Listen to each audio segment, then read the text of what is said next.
Welcome to Spoiler Corner. Okay, so first It's thing... Deadpool's baby dick. Yes. For anyone that saw the review and was just hasn't seen the movie, it just goes, what? And you just want to know what that was, that's what that was. CGI. Not that really explains much. Yeah, CGI, and I'm just like, well, he gets his legs chopped off, and so he grows new ones, but it's like... I don't know, a 4-year-old's, and he's, spreads his leg Basic Instinct sound. There's a CGI, and my jaw just dropped. I was just like, what? I'm like, okay, they did that. All right, so...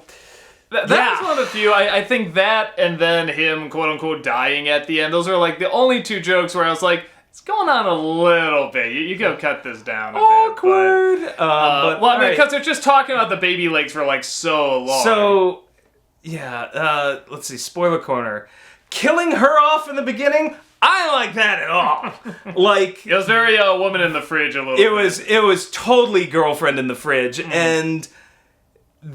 The ending, in my opinion, if they stick with it, redeemed it. Because I'm like, if she's dead for good, I'm gonna be pissed. Yeah, this ending, because my wife and I considered this one of the greatest dark, the first one of the greatest dark romantic comedies ever, and thought they were adorable together. Now I know why they didn't release this on Valentine's Day. Yeah, so I'm just like, if they seriously stick with this, and so that ending where he reverses time and everything, and she's saved, I'm like, okay, good. I literally turned to my wife and we high-fived each other fuck yeah! But that does resolve the questions, is that just an after-credit sequence, or did all this stuff happen, or not happen? Is Cable gonna stay there? How does this work? I don't know. All I know is she better damn well be alive. But yeah, it seems very much answer like two to that is thing. Who gives a fuck? It's Deadpool.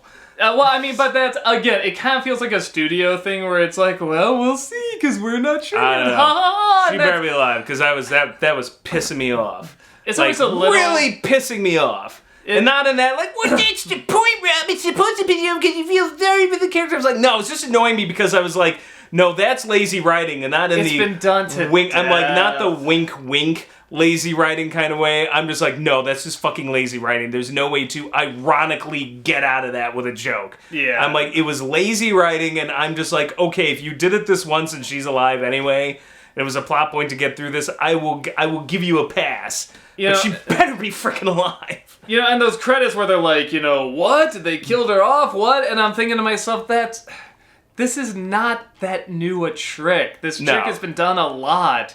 So I feel like... Yeah, that was... I don't know who you could And that's kill what off I was yet. talking about when I was just like, you know what? You can make fun of the tropes, but you're only going to get so far, and you just... eked it out in this movie. You just got to pass. Because I'm like, okay, the ending redeemed it. It was funny, but I'm like, they better not do that again. The romance was a good chunk of the fun in the first one. It was! Which, this was fine for what they did.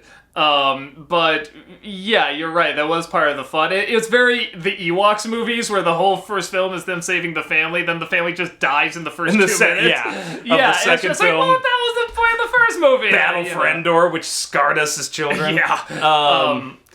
That's right. Ewoks scarred us. They eat people.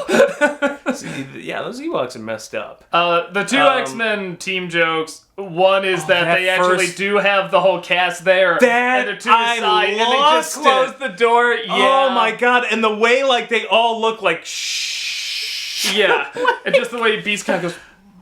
Yeah, it's always just you three guys. Yeah, just off to the side. They're the whole team's there, and they just close the door. And I'm like, that was brilliant. That's one of the best jokes in the movie. Yeah, and then the X-Force doesn't even make a whole day together as a team. They all die in various ways. Except for Domino, she makes it. Yeah. Although I was a little...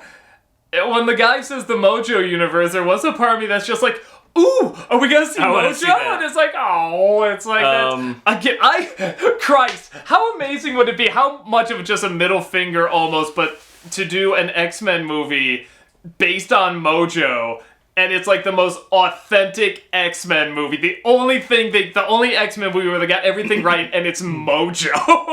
One of the most unnecessary of characters and plot points. timeline stories, all that stuff. Highly unlikely. I love to see him actually on the big screen. Improbable. That'd be really cool. I'd love to see him on the big screen. No, I mean, that would be cool. Maybe, well, I mean, he did reverse time, so in theory. He turned back time! This soundtrack has so many... The soundtrack was really good. I just realized, there are so else? many chick flick songs the more I think about it. Again, that's part of the That's fun what of I it. like about the first one, is it's the darkest chick flick ever. My wife and I saw it on Valentine's Day, and she's like, that was the best Valentine's Day movie I ever saw. And I'm like, me too. It brought people together. It brought couples So closer. that's why this one annoyed me with that move they made in the beginning. But I'm like, they may have redeemed themselves. So the Juggernaut I thought was pretty cool. Yeah, and I'm one to feel like I like the Juggernaut fine in the third one. This is the comic Juggernaut. So that was awesome. I couldn't figure it out because I just kept forgetting. I was like, well, who would there be? And I'm like, Juggernaut. Because I keep forgetting they redid everybody-ish. I mean, like I said, because these X-Men movies just cannot find their path. But the selfish part of me is like, I want to see Juggernaut, I want to see Colossus, I want to see them as they are, so it's cool, but it is harder to get into the universe with that stuff. Oh, and then the end credits bit, where he starts reversing time and then goes back to X-Men Origins Wolverine or whatever. Yeah, just shoots. Yeah, and then shoots the old Deadpool version of himself. And then when it shows him, as Ryan Reynolds reading the script for the Big Lantern, he's just like, you finally made it to the big time, buddy. Welcome to the big leagues, kid. Gets shot in the head, and then Deadpool behind him. You're welcome, Canada.